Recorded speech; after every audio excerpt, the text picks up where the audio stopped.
News Talk 610 AM and 102.1 FM. KBNU. KBNU News Time is 4:05. I'm Bill Walter with this news update. Brought to you by U&I Furniture. The Utah Division of Water Resources reports a record-breaking heat wave has left soils parched and is another reminder to use water supplies more efficiently. Salt Lake City continues to be a hotspot. Currently, Salt Lake has seen 34 days of 100-degree-plus temperatures, breaking the previous record of 21. Candace Hazenjäger, director of the DWR, says scorching temperatures statewide have taken a toll on the soil moisture this past week. If the trend continues, it means less water will make its way to our streams and reservoirs during next year's spring runoff. In an effort to stretch the water supply and use resources wisely, many municipalities across the state are adopting water efficiency standards and conservation ordinances. The division reported on Thursday that drought conditions have resulted in low spring flows for water systems in North Logan, Alpine City, and Echo. Communities are looking into drilling new wells and activating emergency well sources. Weber Basin will haul water to the town of Echo for the remainder of the summer season. A total of 875 fires have burned in the state this year, 411 of them human-caused. This is down 20% from the previous year. 35 of the 47 reservoirs the division monitors are below 55%, which is about the same as last year, but still about 12% lower than normal for this time of year. The Great Salt Lake continues to decline. Currently, the average daily surface elevation is 4,189.1 feet. It dropped the previous record low, 4,190.2 on July 3rd, and will likely continue to decline until mid-October. KBNU weather at 4:07, at least cooler temperatures, but bad air that came with the cold front as well. High today has been 77. Widespread smoke, mainly before 9 p.m. tonight. Other than that, mostly clear, low around 45. Patchy smoke on Saturday, sunny and around 81 for the high. Right now we have 76 at KBNU. KBNU weather brought to you by Cache Valley Hearing and Audiology, Cache Valley's most trusted name in hearing aid technology. Call Dr. Paul Daines at 753-HEAR or visit cachehearing.com. It's a busy time of year with a change of seasons from summer to fall. And with kids back in school, check out U&I Furniture student desks and chairs to give them a dedicated place to study. If you want a better night's sleep, U&I can help you. They feature the full line of Maloof and therapeutic mattresses, from inner spring to hybrid to the popular foam mattresses, including gel-infused memory foam. And if you sleep hot, have U&I show you the copper memory foam mattress that'll keep you cool. Helping furnish your home for over 90 years. There's always a better buy at U&I Furniture, downtown Logan. KBNU News Time is 4:08. Utah Governor Spencer Cox has authorized the flag of the U.S. and the flag of the state of Utah to be lowered to the half-staff position in honor of former Queen Elizabeth II. Britain's longest-reigning monarch died Thursday at age 96. Elizabeth spent 7 decades on the throne since February 6, 1952, as the UK rebuilt from war, lost an empire, transformed its economy, and both entered and left the European Union. According to the governor's order, flags should be lowered immediately until sunset on the day of Elizabeth's interment. Private citizens and businesses are encouraged to participate as well. And an investigation by BYU into allegations that fans engaged in racial heckling and uttered racial slurs at a Duke volleyball player last month found no evidence to support the claim. The university issued the results of its investigation into the August 26th match, reiterating it will not tolerate conduct threatening any student athlete. As a result of the investigation, BYU says it has lifted a ban on a fan who had been identified as directing racial slurs toward Duke sophomore Rachel Richardson during the match. It also apologized to the fan for any hardship the ban caused. Duke Athletic Director Nina King says she stands by the school's volleyball team. KVNU News Time is 4:10. For more details on these and other stories, visit CashValleyDaily.com. Sean Hannity from 1 till 4 on News Talk KVNU 102 FM and 610 AM.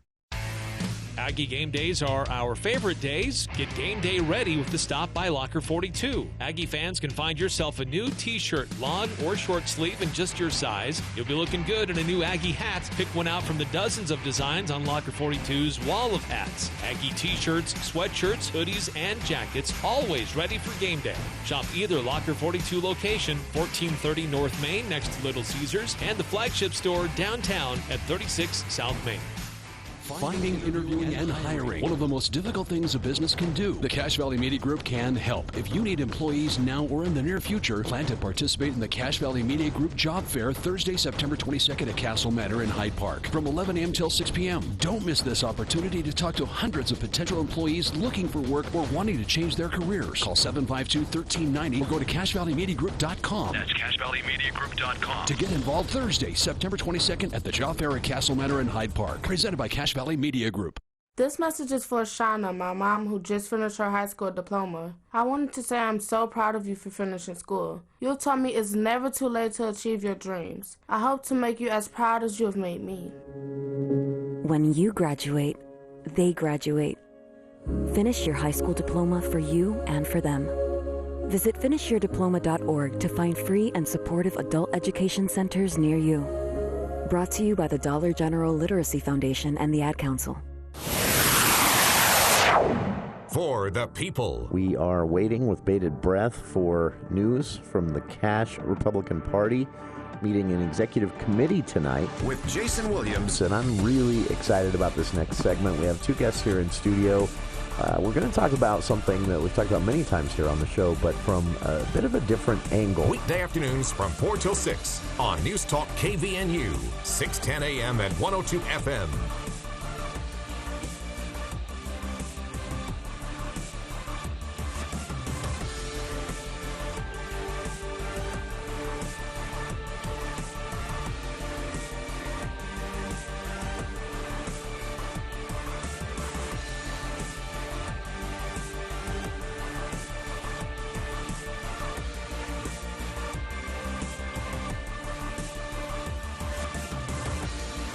Welcome to KVNU's For the People.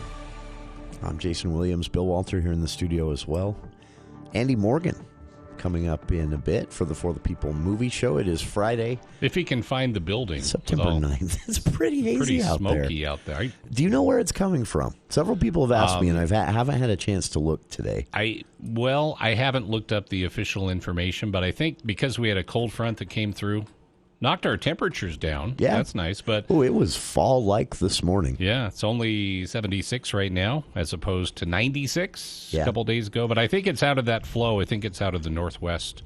Some fires up blowing down from the yonder Montana, Idaho area. Or even maybe Washington, Oregon. Yeah. I don't know. I'll have to look it up. I know every state up there has at least one big fire burning. So we'll see. This is something we don't often do here on the show, revisit an interview this soon after actually conducting it. But I don't remember a time when we have been slammed by so many questions about a single comment during an interview. Well, it wasn't a single comment. It was a single conversation during our hour with Cache County Executive David Zook on Wednesday. We do this every month. We call it the County Hour here on For the People. We've done it through 3 administrations now. This originally started, it was actually Lynn Lemon's idea. Lynn Lemon, years and years ago, said, we were doing the Speak to the Mayor segment, and Lynn said, I'd like to do something like that. So we, at that time, set a date of the first Wednesday of every month at 5 o'clock. And we've done it since through Lynn Lemon's final 2 years.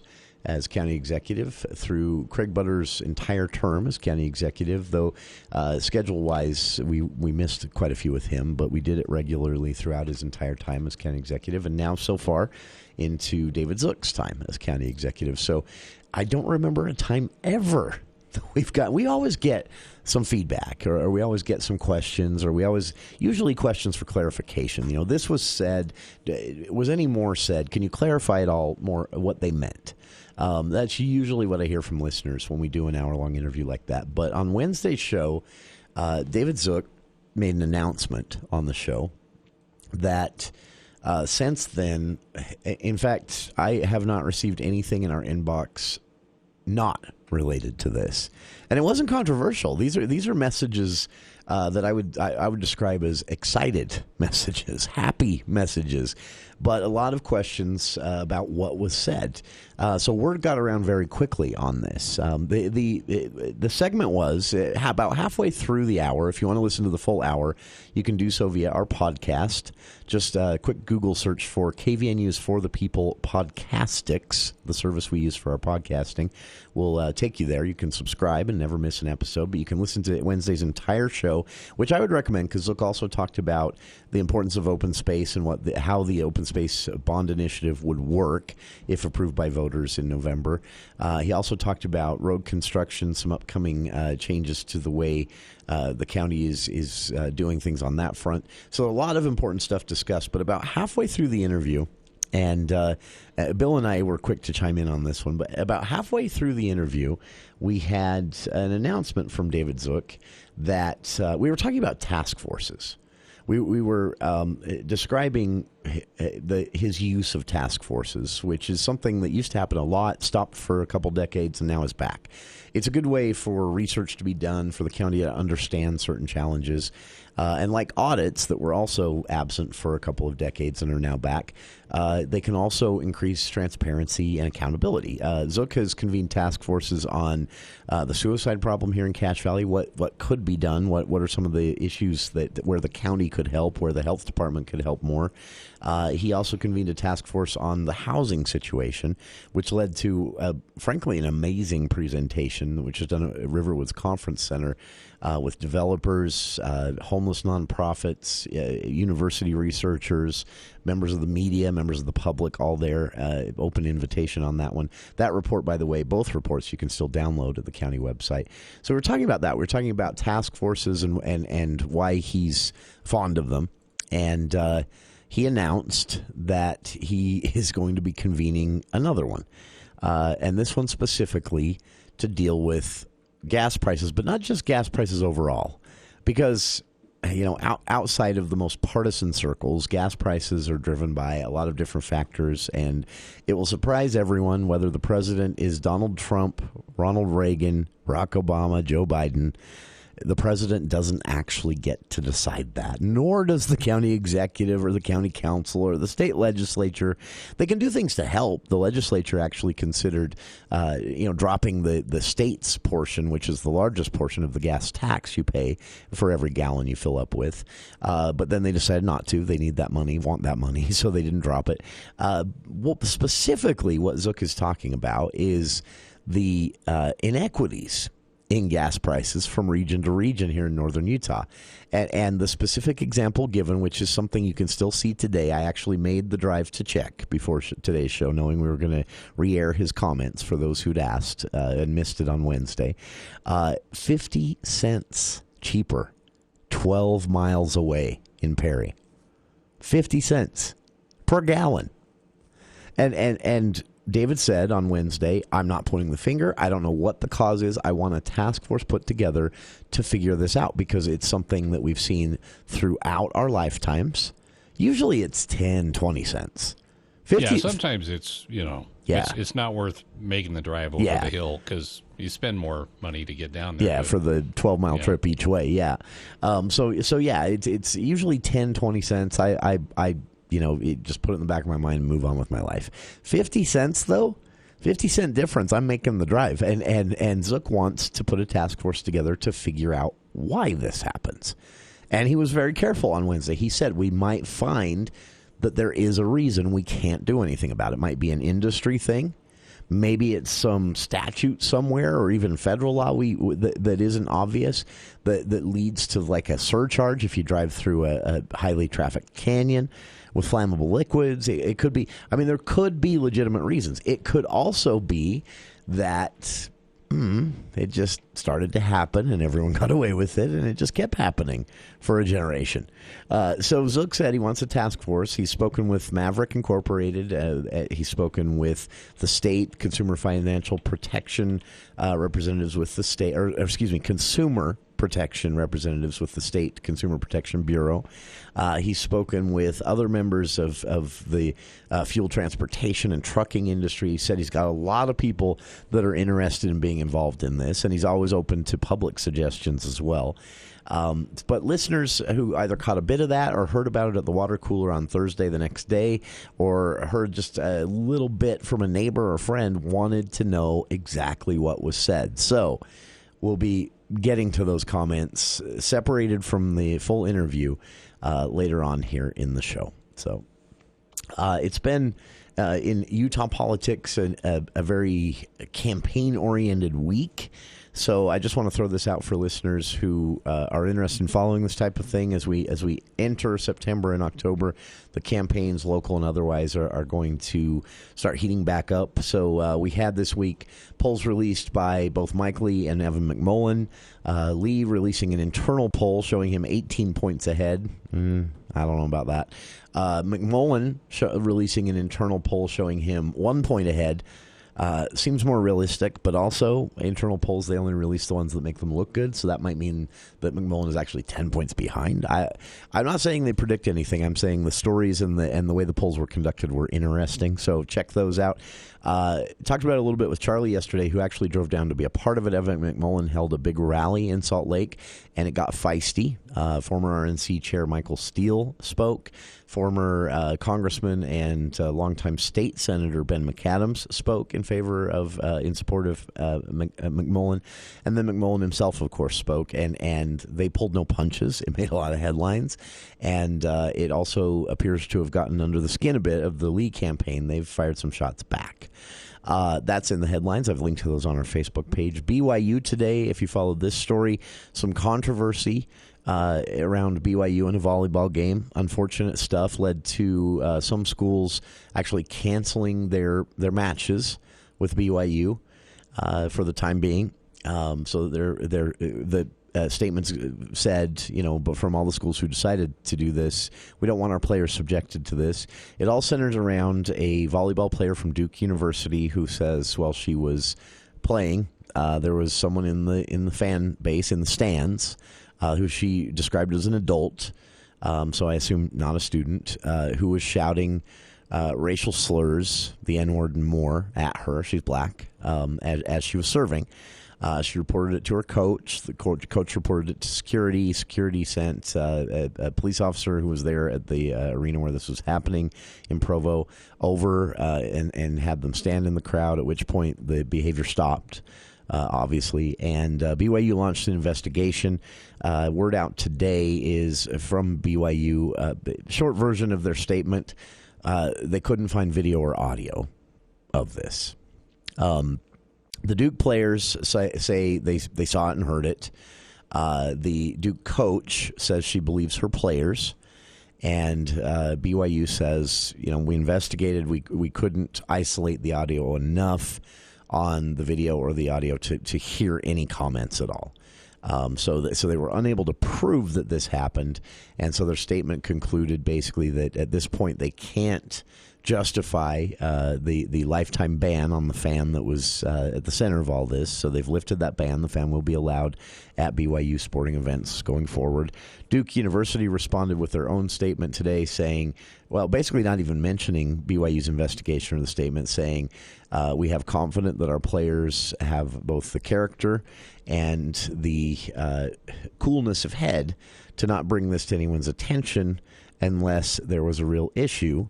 We stand by our players, and no mention in the statement as to whether Duke would reconsider where they stand right now to avoid matches that happen in Provo due to what Duke athletic director said was an unfortunate series of incidents over the last several years of racism while playing in Utah.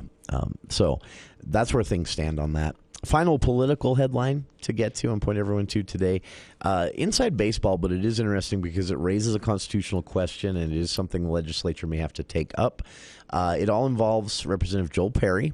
Well, at this point, former Representative Joel Ferry, who represented Box Elder County area there, was a frequent guest of the weekly legislative town halls that the Cache GOP did throughout the last legislative session.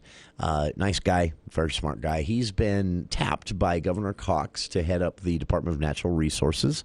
That announcement was made in June. I think that's a smart move. He decided, though, not to give up his House seat to assume the job as head of the Department of Natural Resources in June, but still serve as a state lawmaker. Well, that's actually unconstitutional. Democrats, to their credit, cried foul, and Perry, he resigned. But he said he wasn't going to remove his name from the ballot, and that's where a lawsuit is now popping up. Utah Democratic Party, the state Democratic Party, is suing the elections office and Lieutenant Governor Deidre Henderson. Not that they have anything against her specifically. They just have to put a name on the suit. And she is the lieutenant governor and oversees that office. So they are suing, saying that so ballots they'll start printing ballots for the November election next week. Well, sorry, everything that's going to go on the ballot has to be submitted by next week, and then they'll start printing probably the week after. So the clock is ticking on this, and Utah Democrats are saying because everyone agrees it's unconstitutional for Perry to serve as head of Department of Natural Resources and as a state lawmaker, out of fairness, he should be removed from the ballot because he's not running anymore. He resigned. But his name will be on the ballot. Democrats are accusing Republicans of trying to ensure that an election doesn't play out. The assumption here is that even though Perry won't actually be running with his name on the ballot with an R next to it, he'll still win. And then Republican delegates, about 30 of them, get to decide who the next state lawmaker for that district is. The alternative would be that they remove Perry's name. A Republican write-in candidate launches a campaign and, it would, I think, well, maybe not. I don't know. It could give the Democrat in the race a bit of a leg up that they normally wouldn't see in Box Elder, to be completely transparent. Utah Democrats say they are doing this because they want to force the legislature to clarify this law. If the governor or whoever pulls someone out of a legislative race, there are clear rules on what's legal at that point in the state of Utah, but there aren't clear rules on what should happen if it's in an election year and that person was going to be on the ballot but is now no longer even in the race. Republican legislative leaders haven't weighed in, but Governor Cox's office has said they plan to ask the legislature to take this up and add some clarity in the statute.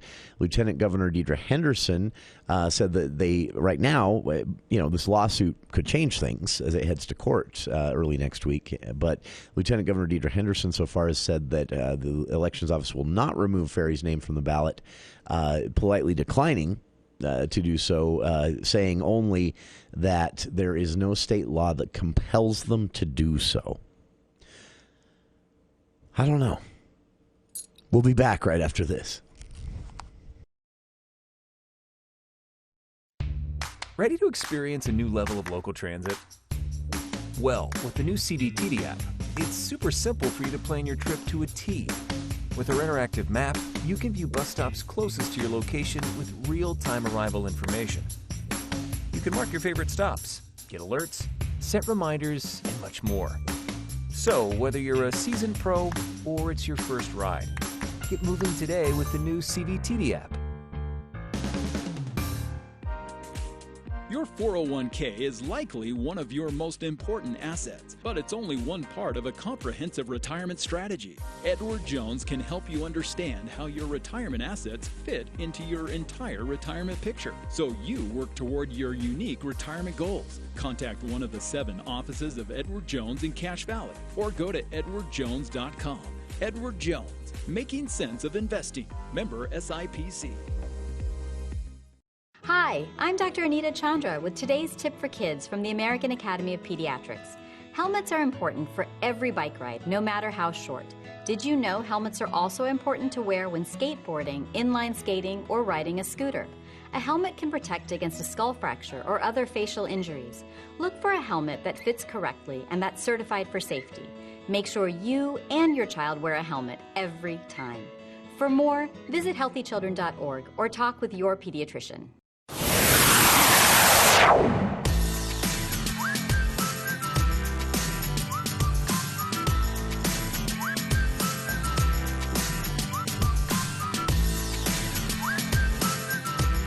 By the way, speaking of these stories, every story I just mentioned before the break there is at cachevalleydaily.com, including a pretty lengthy write-up of the whole history of this back and forth between Elections Office and Utah State Democratic Party on Ferry's appointment to Department of Natural Resources to head that up, and yet choosing an Elections Office here in Utah, choosing to keep him on the ballot.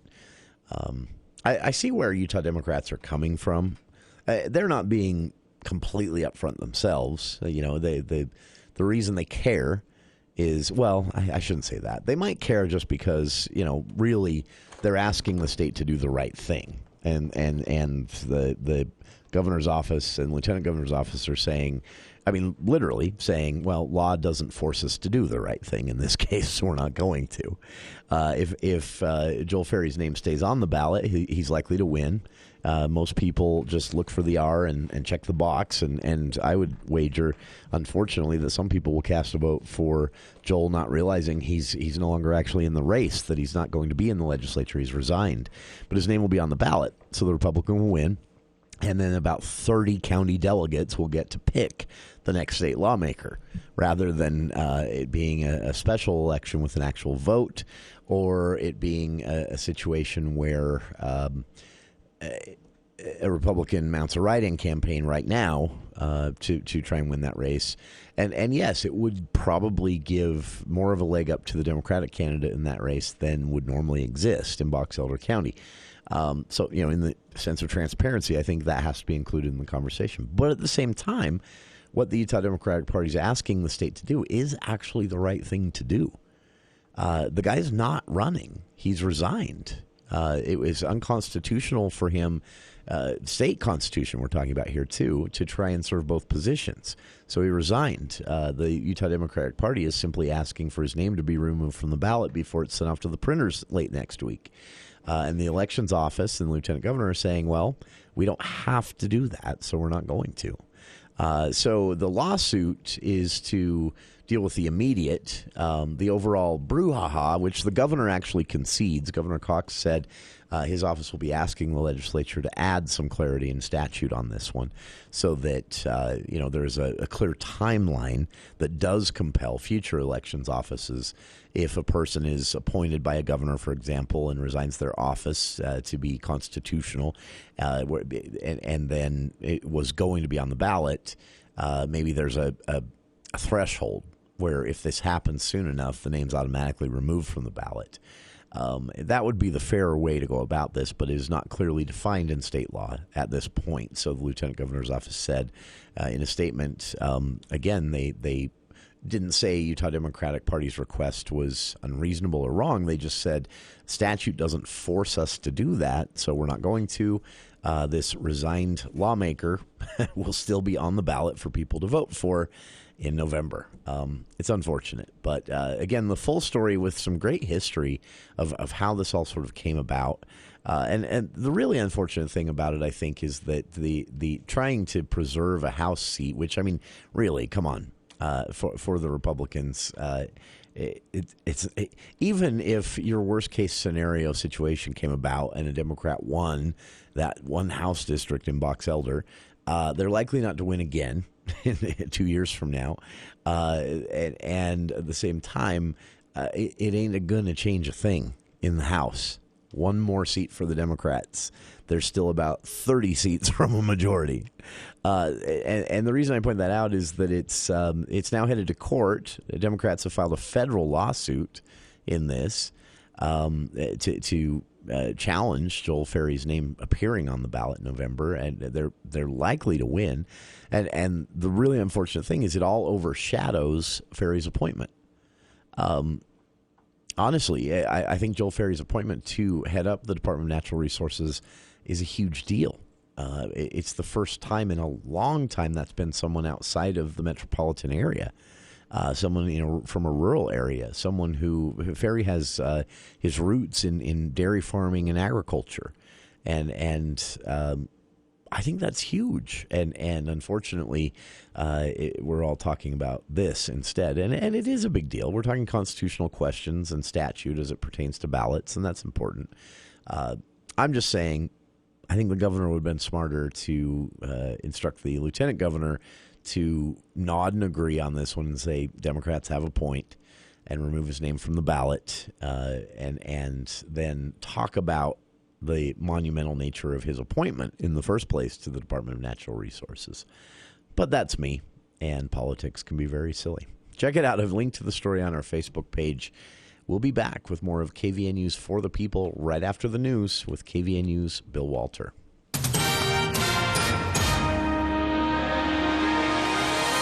Thank you, Jason. KVNU News Time is 4:36, and the news is brought to you by Roof Rescue. A 34-year-old Providence man admitted to sexually assaulting a teenage girl outside a Providence apartment complex last year. Lake Lang Amu accepted a plea deal that could send him to prison. Amu appeared Wednesday in First District Court. He pleaded guilty to 2 counts of forcible sexual abuse, a second-degree felony. Defense attorney Shannon Demler explained that in exchange for Amu's guilty plea, prosecutors dropped a more severe charge of rape, a first-degree felony. In October 2021, a juvenile contacted Cache County Sheriff's deputies explaining how Amu had inappropriately touched her. Both were residents in the same housing complex. The juvenile described how after the incident, Amu obtained her phone number and Facebook profile and began requesting that the two meet again. When she complied, he allegedly pushed her behind a dumpster and assaulted her again. The girl said the defendant held her wrists and covered her mouth so she couldn't push him away or scream. Deputies conducted a recorded phone conversation between Amu and the victim. During the call, he admitted to having sex and inappropriately touching the girl. In November, deputies attempted to make contact with Amu at his apartment, but no one would answer the door. They later learned the suspect had been evicted and fled to Washington, prompting law enforcement to request a warrant. Amu was arrested in April 2022 and booked into the Cache County Jail. During Wednesday's court appearance, Amu spoke briefly through a Marshallese interpreter, pleading guilty to the charges. He was ordered to remain in jail and appear for sentencing October 26th. On Saturday, more than 1,500 cyclists will race or ride 203 miles from Logan to Wyoming's Jackson Hole Mountain Resort in the 40th annual La Toja Classic. The event is one of the most iconic and popular point-to-point cycling road races in America. Race director Brent Chambers said hitting 40 consecutive years is an impressive accomplishment, but it's also humbling. He says he's grateful for the race's 4 decades, all made possible thanks to tremendous support from cyclists, volunteers, sponsors, and the communities that the race passes through. This year's race will feature USA Cycling licensed racers, cyclo-sportive cyclists, relay teams, and tandem riders from 38 states, Canada, and Denmark. Motorists traveling on Lotoja's course on Saturday are asked to use caution when approaching cyclists. Groups consisting of several riders may be present. Cautious passing is advised to ensure safety for everyone. And the University of Utah planned to close the Union Building early today after threats were made involving unlawful weapons. An alert of possible threat of violence was sent to the campus community just before 4:30 on Thursday. The alert said the Department of Public Safety was investigating a possible threat of violent activity involving unlawful weapons on campus. When asked for specifics, Lieutenant Ryan Spears from the University of Utah Police Department said everything was under investigation. The alert said out of an abundance of caution, the Union Building would be closed at the end of business on Friday, September 9th at 5 p.m. Officials said police patrols would be increased until the threat was resolved. KBNU News Time is 4:39. This is Mark with Roof Rescue. Most of us don't think about our roofs very often until you see shingles on the ground or water drips through your ceiling. Keep your roof in tip-top shape to protect your home, your biggest investment. Roof Rescue uses only the highest quality materials with experienced workmanship guaranteed to last. Even if you were denied by your insurance company the first time, a free re-evaluation can be made. Visit roofrescueusa.com to schedule your free consultation in Cache Valley and surrounding areas. Roof Rescue, providing watertight peace of mind. KBNU weather for tonight. Unfortunately, the northwest flow bringing all the smoke from numerous wildfires across Idaho and stretching into northeastern Oregon, western Montana as well. That smoke down into the Cache Valley today. It will continue tonight. And then mostly clear other than the smoke, and the overnight low tonight in the mid-40s, around 45. Patchy smoke Saturday, sunny around 81. Warmer Sunday, around 86 for the high. And we've stayed in the 70s today after upper 90s earlier this week. It's been to 78, and that's where we are currently at KBNU. KBNU weather is brought to you by Top Job Asphalt. They specialize in asphalt paving and maintenance, as well as concrete installation and repair. For more details on these and other stories, visit CacheValleyDaily.com. Let's check Wall Street now with Edward Jones. This is Tammy Siemens bringing you the Daily Financial Market Report for September 9th on behalf of financial advisor T.J. Davis and Edward Jones. Stocks end week on a high note. Amidst a positive session in Europe and Asia, overnight, U.S. equities opened higher and built on those gains during the day. The S&P 500 snapped a 3-week losing streak and closed above the 4,000 mark.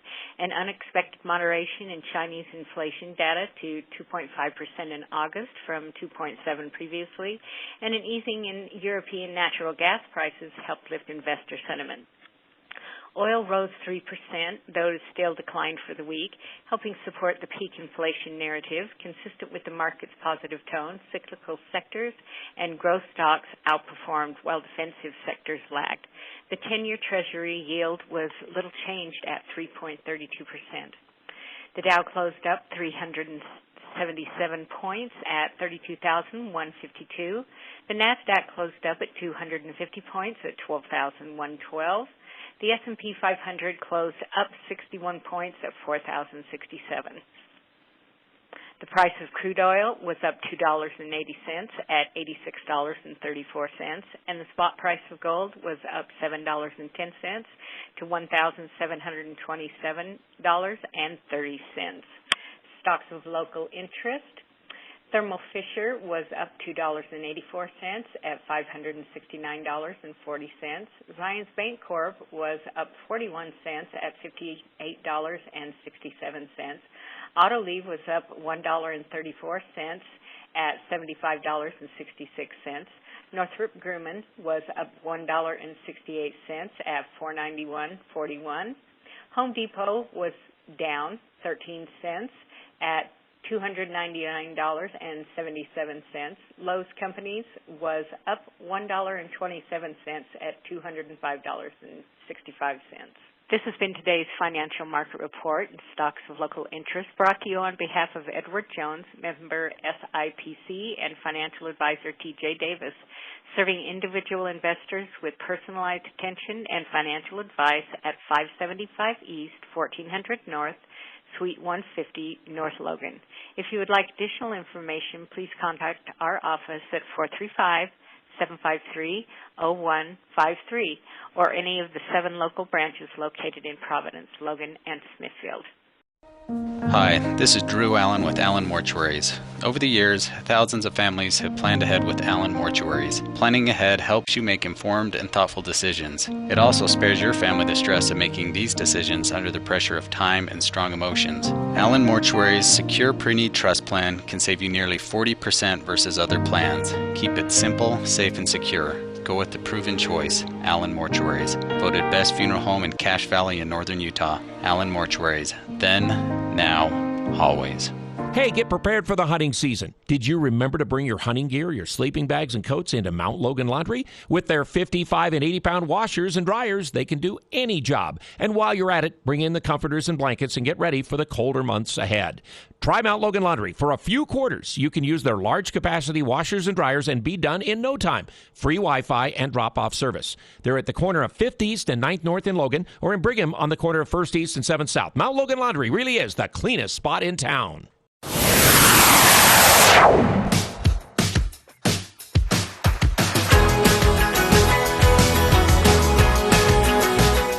Welcome back to KVN News for the People. We normally don't revisit an interview just days later, but this one is getting so much attention and so many questions coming in from listeners who just heard about it or caught the end of it or whatever it might be, wanting to know what exactly was said. And it all centers around a portion of our full hour with Cache County Executive David Zook on Wednesday when he made a pretty exciting announcement. Zook, we were talking on Wednesday, and you can hear the full interview via our podcast at Podcastics. Search for KVN News for the People. You can actually subscribe there and never miss an episode again. Download it on your favorite podcasting app. Full episodes there for every show.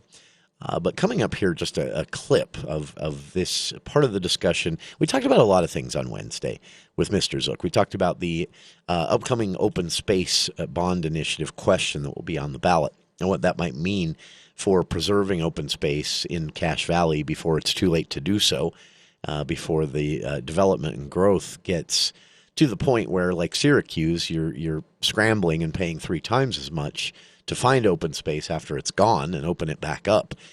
So the Cache County Council approved this. It was put together by a task force, and months of research went into this. Former Republican Party lawmaker Jack Draxler co-chaired the task force. He's been our guest here on the show a couple of times talking about it. The council approved it in a vote to put it on the ballot, and now it will be up to voters to decide. And if you want to learn more, public hearing is planned in the next few weeks. There is also a website that is launching soon that will have the same data that the task force had at their disposal to make their recommendations to the council. And it'll give you a good idea of what it is this is all about, so you can decide if you want to give it a thumbs up or a thumbs down on the ballot. There will also be, of course, candidates on the ballot alongside open space. And then, of course, issues from federal races on down to local races. So we were talking about that. We were talking about recent task forces that it's been a long time since Cache County did business this way. There was a time when task forces were pretty common, and then it just kind of came to a stop along with audits. And that's always been a thorn in my side. I'm glad to see both the regular audits return through Cache County Clerk and Auditor Jess Bradfield, but through the executive office, through David Zook's office, the return of task forces as well has been. We've seen a housing task force present their findings, which you can download at the county website. We have seen a task force dealing with the unfortunate numbers we see regarding suicide in Cache Valley.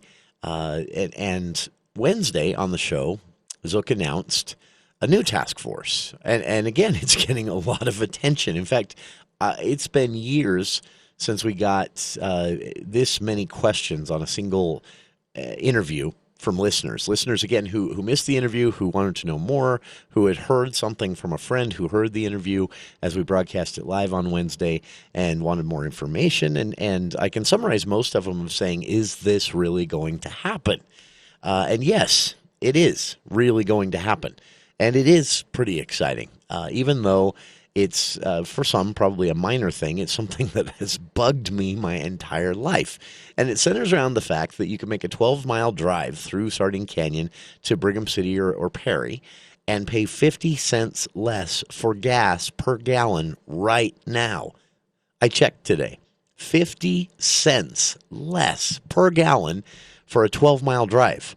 30 cents less if you make the 40-minute or so drive from here to Preston. What gives? Why are prices higher in Cache Valley? Why are they almost always higher in Cache Valley? Well, on Wednesday's show, and what's generating so much buzz, David Zook announced that he plans to convene a task force to try and understand this. And as he said, there might be a good reason. Maybe some statute, maybe some rule of the industry involving transporting flammables through a canyon, a high-traffic canyon. I mean, who knows? But Zook said he wants to understand it so that if there is a good reason, fine, we understand now why gas is always traditionally more expensive here in Cache Valley. Not usually 50 cents more expensive, but 10, 20 cents is pretty much the norm, right? We've all known that our whole lives. Right now, 50 cents more expensive than 12 miles away in Brigham City. I would like to know an answer. If it's a good reason, great. We'll all just suck it up. If it's not a good reason, even better, because then the reason for this goes away and they have to stop doing it, whoever they is. Here's what Zook had to say about it on Wednesday's show. In Cache Valley. And I have been hearing about this, and I have been wondering what the solution is to this for forever, it seems like. So this is what I'm going to do. I'm putting together a group to investigate why the gas prices in Cache Valley are more expensive than on the other side of the mountain. I want to know that. I want this to happen so bad. I've spent my life. Okay, that's an exaggeration. But it feels like that, doesn't it? Yeah, it feels like that. Why is it? Okay, this weekend, I talked to several people. Yeah. I went down, my wife and I went down to Salt Lake this weekend. And when I came back, I noticed it was $4.12 in Brigham City. Mm-hmm. And then we came over the mountain. We came into Cache Valley. It was 50 cents more, almost 50 cents more per gallon. A friend of mine went to Spanish exaggeration. Fork. I saw the same thing. A friend of mine went to Spanish Fork. It was $3.99 per gallon, Spanish Fork. Another friend of mine went to Island Park this weekend. It was cheaper in Island Park than Logan. What is that about? Which should never be a thing on anything. Yeah, why? Right? Why is that? Island Park. Because I've heard the excuse of, well, it's the transportation cost to get it there. Well, I'm pretty sure it's a little farther away. If you're getting it to Island Park, you're coming through probably. I want to know what the answer is. So I've had a couple of conversations already with people. I'm gonna gather some experts together, and we're gonna investigate this. I'm gonna ask them to investigate this, and I want to know what the reason is. Maybe there's nothing we can do about it. I don't know, but I want to know at least what is the reason. Why is it that it's more expensive here? There's no reason why residents in Cache Valley should have to pay 50 cents a gallon more than the residents in Box Elder County. I think most people understand and can absorb a 10, even 15 cent fluctuation from area to area. But yeah, when you can drive, and I know I've done this, Bill. I know you've done it. When you can drive 12 miles to Perry and pay 50 cents less, you do start wondering this. And I've noticed going north too. It was actually cheaper in Preston a couple of weekends ago than it was in Richmond, which is a short distance from Preston. So yeah, I'm excited to see where this goes. I'm glad you're actually digging into this because I've always wanted to. And like you said, maybe we'll find, there's a surcharge of some kind that justifies it. Maybe who knows? But getting an answer would be amazing. Yeah, I want to know what the answer is. Maybe it's a private sector thing that we have zero control over. Sure. Zook again said the task force will be convened through his office, which is the purview of the executive branch of Cache County government. And he said the challenge will be trying to decide who goes on this committee or this task force, who the experts in a situation like this might be. But he did say on Wednesday they'd already spoken with some representatives from Maverick Incorporated. He'd spoken with people from the state, regulators, the state has a consumer protection bureau, and he talked with them about getting some ideas on how to populate this task force and where they might start looking. So Again, this is in response to just it being inundated with questions from listeners since Wednesday's show. This one definitely struck a nerve of excitement among our listeners and people here in the Valley. So to answer everyone's question who missed it on Wednesday's show, that's what Zook had to say. Zook also talked a little bit about the Open Space Initiative and why he feels it's important to move in this direction, pointing to Syracuse, as I often do on the show, as a great example of a city that's now paying 3 times more to find and recreate open space because they didn't plan for it in advance.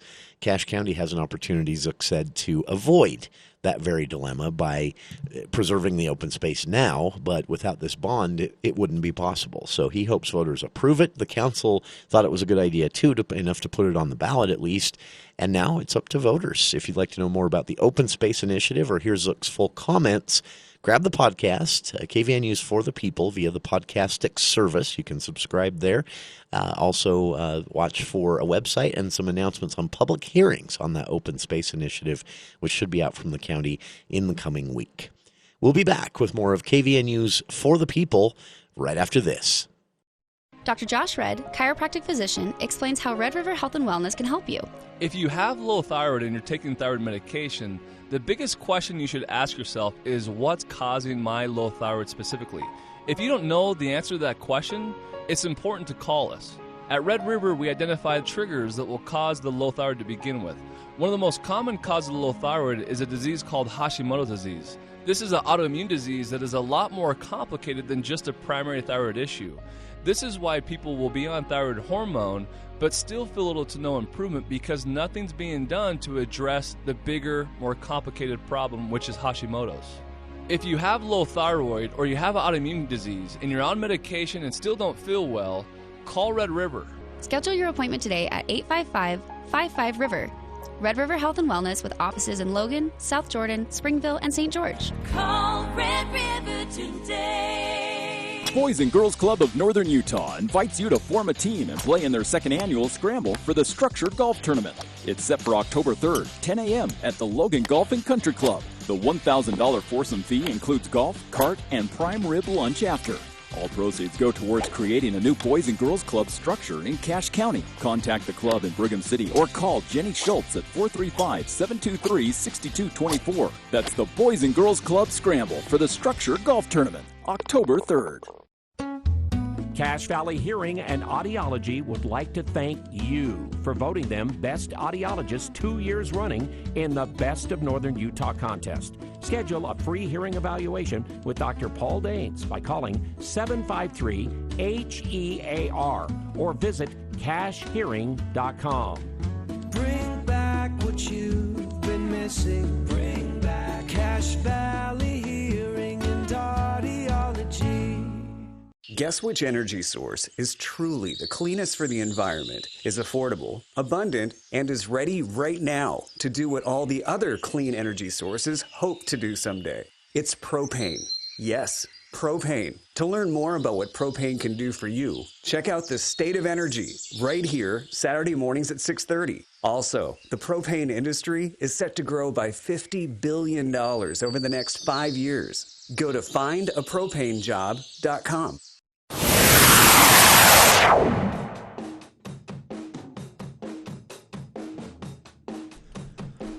Andy Morgan and the For the People movie show is next here on KVNU's For the People Hour 2 of today's show. Before we do that, though, a quick rundown of what you can hear on various stations here from the Cache Valley Media Group tonight, high school football-wise. Mountain Crest and Ridgeline at 6:45. You can see the live stream video at CacheValleyDaily.com or listen at 107.7 KLZX or 104.5 The Ranch. Bear River Bears, also at 6:45, live stream at CacheValleyDaily.com, video and audio broadcast on 104.9 The Ranch, Bear River Bears and Green Canyon Wolves. And then finally, also 6:45 on Take Your Pick. You can either be loyal to Bill and I and KVNU, or you can be a traitor and you can listen to Eric and Jason, Eric and other Jason's show station, The Fan. Two Jasons. Two Jasons now. Luckily, we never interact because our shows are on at the same time. That's right. Skyview and Logan taking each other on tonight. Start live stream. Here's the thing: your last names both begin with W. Isn't that strange? So we're both Jason W. Yeah. Huh. All right. It's just Jason Walker, and you're Jason Williams. We'll just swap spaces one time. We should do that one time. We'll just have him come over here and do the show with you, and I'll go over there and. There you go. Final game you can listen to tonight: Skyview Bobcats versus Logan Grizzlies. 6:45 live stream video at CashValleyDaily.com, and take your pick. It'll be broadcasting live on the 106.9 The Fan, but also here on KVNU 102.1 and FM and 610 AM, of course, being Skyview v. Logan. You got two great stations to choose from. So there's your lineup. Everything is live streaming video-wise at CashValleyDaily.com, and details about where you can listen there as well if you couldn't write fast enough. That is it for hour one of today's show. For the People movie show with Andy Morgan, we'll be talking Barbarian, Amazon's Ring